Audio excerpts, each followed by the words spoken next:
gratuitement. Le AM, c'est bon. Le FM, c'est bon. C'est bon. Mais entre le AM et rien du tout... Mais je l'aime, moi, elle. À la manière du 14-10. Il y a des jours avec, il y a des jours sans. Les jours avec, on est déjà avec. Mais les jours sans, il faut faire avec le AM 14-10.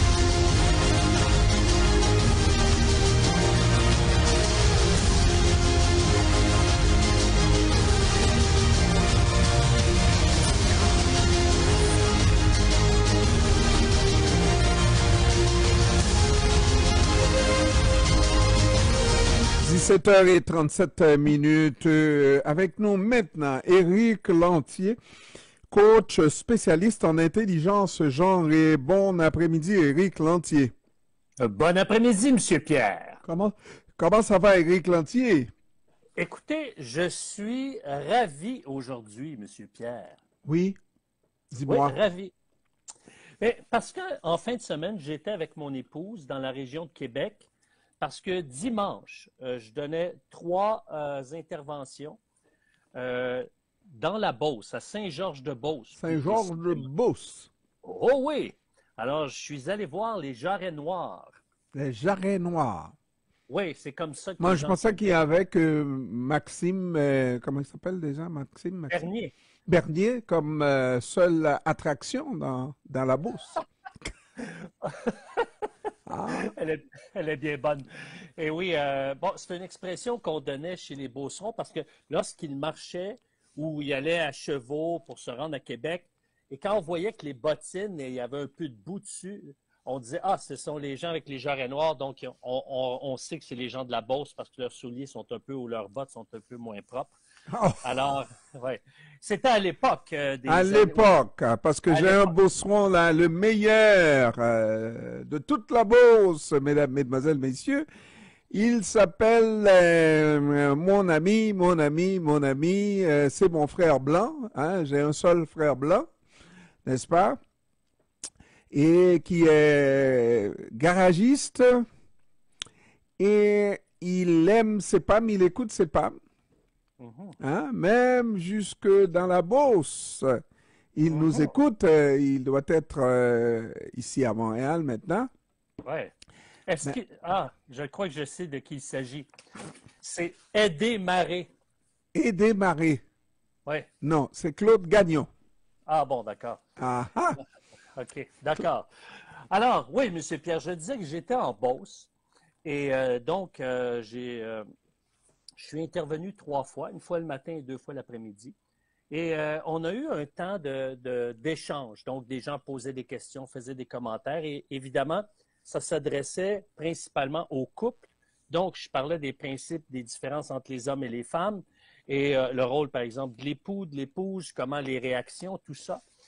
Et normalement, lors de ma première présentation, j'explique qu'est-ce qui m'a amené à pouvoir approfondir ces thématiques-là. Mm-hmm. Et c'est démarré du fait que ma première épouse est décédée, je l'ai retrouvée sans vie.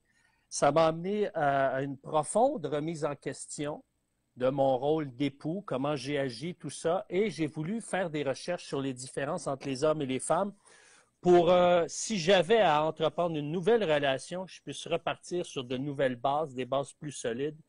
Et j'expliquais comment le défaut, le principal défaut que Carole, ma première épouse, me reprochait, c'est de sembler avoir l'air indifférent parce que j'étais déconnecté émotionnellement.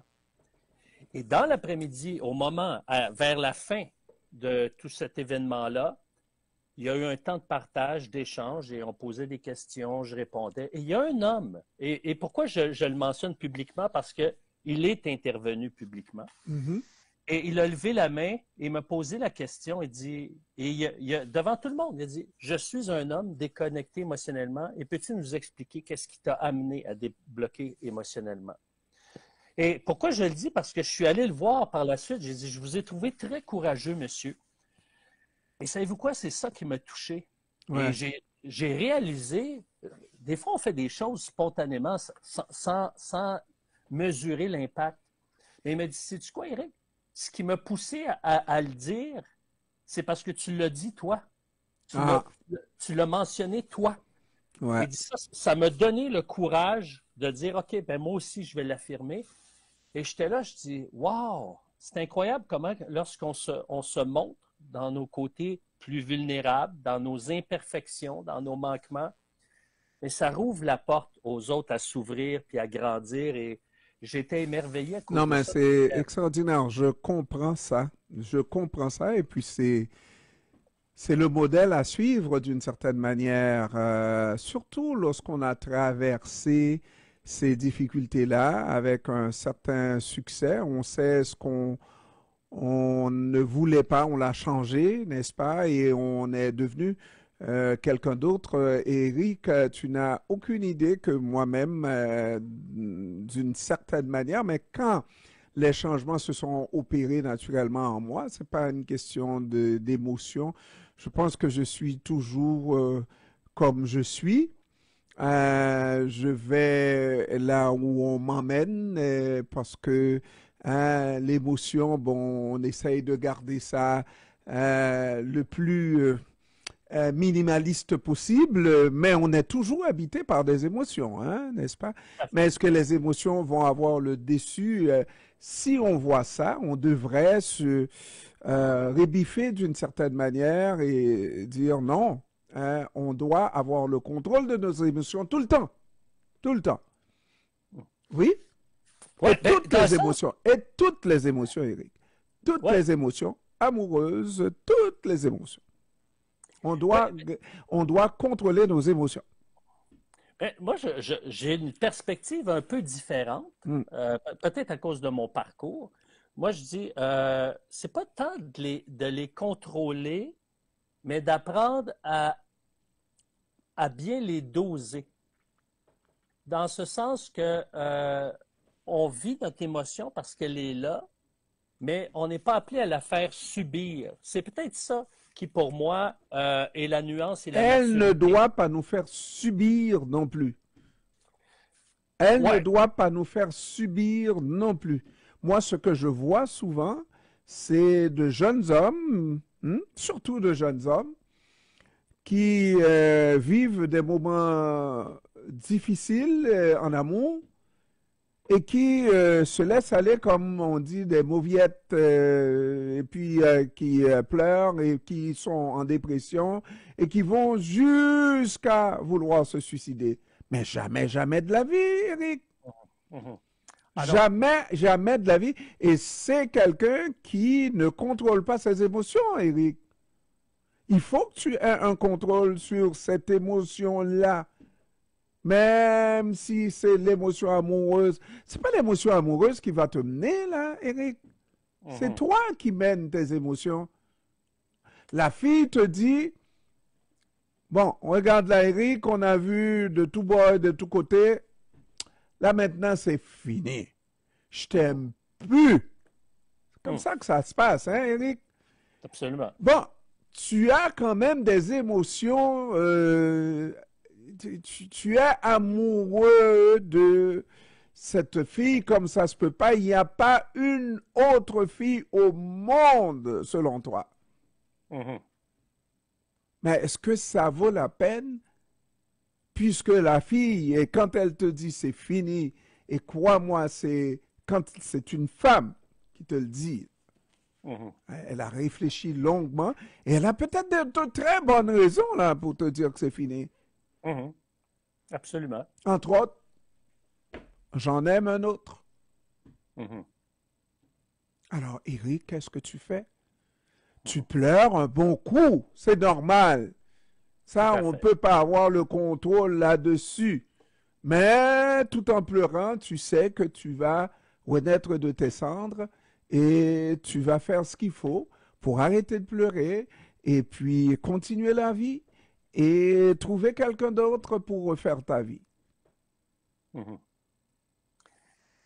Oui, ça c'est dans le meilleur des mondes. Mais quand Il vous faut que dites... ça soit toujours dans le meilleur des mondes pour toi.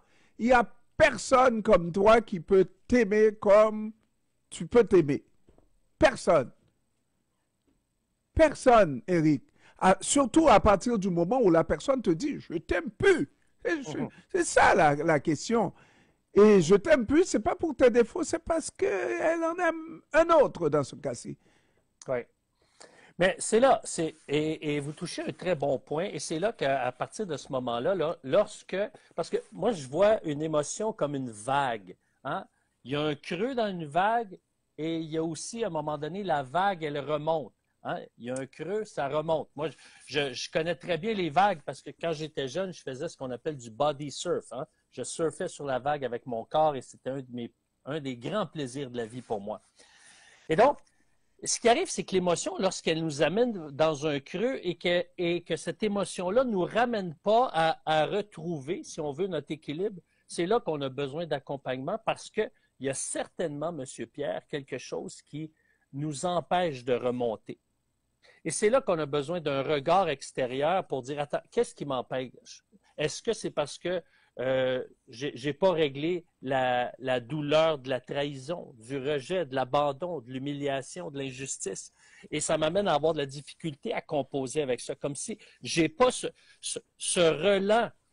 On dirait que j'ai juste un mot en tête, un spring, un ressort. J'ai pas ce ressort qui m'amène à rebondir. Et c'est là que souvent, quand ce rebond ne vient pas, parce qu'une émotion, ça a une durée de vie, hein? L'émotion vient et elle passe. Elle produit son œuvre. Elle nous enseigne quelque chose de nous, de notre réaction à la situation. Maintenant, si elle nous laisse dans le creux, ben c'est parce que justement, j'ai pas développé chez moi des mécanismes pour rebondir, pour remonter à la surface. Et c'est là que parfois, pour une courte durée ou une moyenne durée, et pour d'autres une plus longue durée, de revoir qu'est-ce qui m'empêche de rebondir, qu'est-ce qui a été brisé en moi qui m'empêche de rebondir pour que je puisse retrouver progressivement cet effet rebond et qui m'amène à vivre des émotions, mais d'une façon plus stable. En amour, généralement, quand des situations comme celles qu'on vient de décrire se présentent et qu'on n'arrive pas à sortir de ce coup de la vague, c'est que justement, on s'était dit, ben voilà, c'est ma vie est liée à celle de l'autre personne à tout jamais, et on ne se fait jamais à l'idée que ça peut s'arrêter et s'estomper du jour au lendemain comme ça. On est pris par surprise et tout le monde sera en difficulté. C'est pas vrai que on est des êtres tellement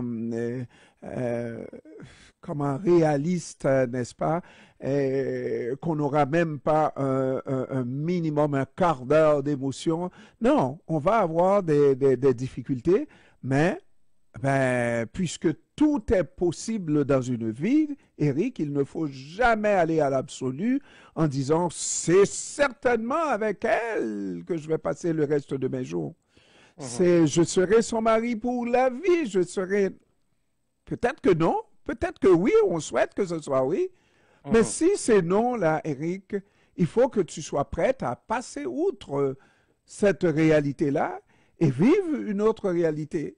Une autre réalité, ça ne veut pas dire d'aller vers une autre femme ou d'autres femmes, non. Ça veut dire, oui, se passer de cette présence-là. Vous allez en rêver pendant quelque temps, en baver pendant quelque temps, mais surtout, ne te fais pas voir dans des positions extrêmement difficiles, extrêmement... comme on dit, dans une position où est difficile à consoler. tu fais davantage pitié qu'autre chose. Mhm. Oui, mais ça c'est sûr, parce que quand je vous écoute parler, je pense à une de mes grandes peines d'amour lorsque j'avais 14 ou 15 ans. Et je me souviendrai toujours quand cette jeune fille-là m'a dit, j'étais dans le sous-sol d'une de mes amies, elle dit, c'est fini, Eric, on ne sort plus ensemble. Et je suis monté à la salle de bain, j'ai fermé la porte et je me suis dit, qu'est-ce que sera ma vie sans elle? Ma vie est gâchée présentement. Ah. Hein? Et oui. Bon, alors pour moi, c'était la fin du monde. Maintenant, lorsqu'on vit une peine d'amour, évidemment, plus on est attaché, plus c'est douloureux. Et lorsque j'accompagne des gens qui passent au travers des peines d'amour, et j'essaie de voir, la première question, c'est qu'est-ce qui te manque? Et le fait que cette personne-là n'est plus avec toi, qu'est-ce que ça t'enlève ou qu'est-ce que tu n'es plus en train de vivre? Qu'est-ce qu'il y avait de précieux que tu viens de perdre, que tu n'as plus, que tu ne peux pas goûter, que tu ne peux plus vivre, qui t'empêche de vivre cette joie que tu avais avec elle pendant ce temps-là?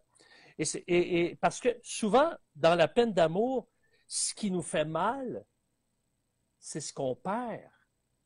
C'est ça qui nous fait mal. Quand on perd quelqu'un qu'on aime, que ce soit par la mort ou par une rupture émotionnelle, une rupture relationnelle, on a perdu quelque chose. C'est ça qui nous fait mal. Quand j'étais au Saguenay et qu'il y a eu le déluge, il y a une personne, je me souviens, c'était un agent de pastoral. À l'époque, il y avait des agents de pastoral dans les écoles. Et il me disait, lui, sa maison, c'était une perte totale à cause du déluge. Il dit, ce qui me fait le plus mal, c'est tous les souvenirs, les photos qu'on a perdues. Hein? Et pourquoi? C'est une perte. On perd quelque chose. Et c'est là qu'à ce moment-là, cette dimension émotionnelle-là, elle est un signal qui nous est lancé, M. Pierre, pour nous dire, OK, il y a quelque chose en moi qui a besoin d'être guéri, qui a besoin d'être adressé. Et il y a une partie qu'on peut faire seul, mais une autre partie on a besoin que ce soit des gens de l'entourage, des amis, des gens qui vont nous écouter et parfois même nous entendre nous répéter. Mais savez-vous quoi? Plus on exprime nos douleurs aux gens proches qui ont la patience de nous écouter, plus ça nous fait du bien. Pourquoi? Parce que plus on parle, plus on réalise ce qui nous manque, ce qu'on perd et ce qu'on devra faire la prochaine fois pour avoir une relation plus solide. Et ça fait toute la différence dans tout ça. Et moi, je suis tout à fait d'accord, Éric, mais au départ, et quand nous élevons nos enfants, filles ou garçons, il faut qu'on en fasse des hommes forts, des femmes fortes. Et il n'y a rien qui soit immuable dans le monde. La vie est la chose la plus précieuse au monde et tous les jours, nous voyons des gens nous quitter. OK? Et ça peut être papa, ça peut être un frère, une sœur, et ça peut être un chum, une blonde, ça peut être son époux ou son épouse aussi. Donc, quand ces choses-là arrivent, ça ne veut pas dire qu'on va rester et qu'on va dire youpi, non, ça veut dire qu'on va vivre un moment difficile et allant même jusqu'à la dépression, mais on va revenir à la surface, on va reprendre la vie parce que il faut continuer cette route, n'est-ce pas? Quoi qu'il advienne, jusqu'à la fin, jusqu'au bout du chemin. Il y a... Et... Ouais.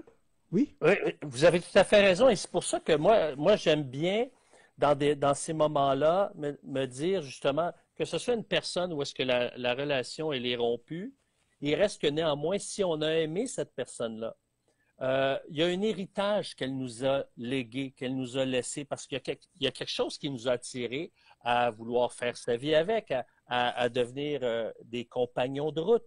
Alors, quel est l'héritage que cette personne-là m'a laissé?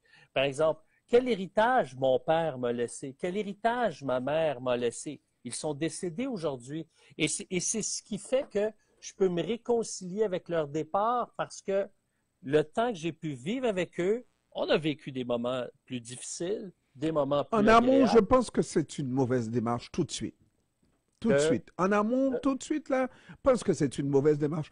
Avec le temps, lorsque vraiment on est, nous, sevrés totalement, on sait que c'est fini, et on admet que c'est fini, là, on peut regarder et ça va nous rendre plus forts.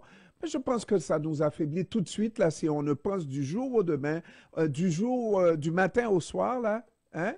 Mhm. On tombe Ah, davantage vulnérable face à cette situation-là, Eric. oui, mais là, OK. On va remettre les choses à leur place. Ouais, Lorsque c'est fraîchement arrivé, oui, évidemment, on vit notre tristesse, on vit notre peine. ouais, Maintenant, on prend conscience par la suite, qu'est-ce que je perds? Qu'est-ce que ça m'enlève? ouais. Et par la suite, plus tard, une fois que justement les plaies commencent à cicatriser, quel héritage ou qu'est-ce que je Voilà, retire? voilà, Voilà. voilà. Je suis d'accord. Tout à fait d'accord. Tout à fait d'accord. Merci beaucoup, Éric Lantier, coach, spécialiste en intelligence genrée. Merci d'avoir pris du temps pour nous, de nous présenter cette belle chronique cet après-midi, Éric. Ah oui, ce fut très riche et merci pour votre complicité, Monsieur Pierre. Merci beaucoup. Merci. Au revoir. Au revoir.